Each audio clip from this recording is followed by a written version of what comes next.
দুটি পা ও একটি হাত নেই, তারপরও শত বাধা পেরিয়ে লেখাপড়া শেষ করেছেন যশোরের ঝিকরগাছার শারীরিক প্রতিবন্ধী শাহিদা খাতুন।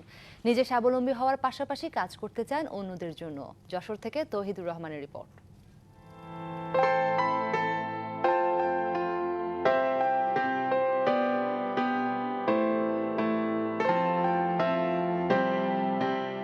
ছোটবেলা যখন স্কুলে ভর্তি হতে গেছি তখন যে আমার একটা টিচার ছিল যে ক্লাসে আমাকে দেখে আসলে ভয় পেয়ে গিয়েছিল। আমি কেমন এরকম প্রতিবন্ধী মেয়ে, স্বাভাবিক ভয় পাওয়ারই কথা যে আমি কিছু করতে পারবো কিনা, সেরকম ভয় পেয়ে আমাকে স্কুলে নিতে চায়নি। গ্রামের প্রতিবেশীটা ও বলতো ও খোড়া হয়েছে, ও কি হবে, ওর হাত পা নেই, ওইরাম হয়েছে হাসাহাসি করতো।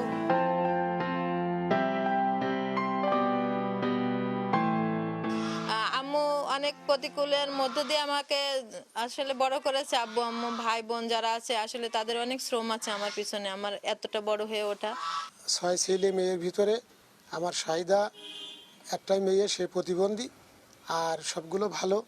আর এই মেয়েটাই মাস্টার্স পর্যন্ত লেখাপড়া শিখলে।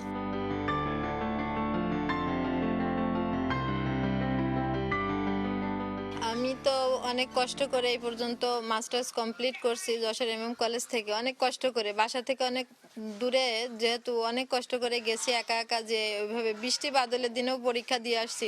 রাত হয়ে গেছে আসার সময়।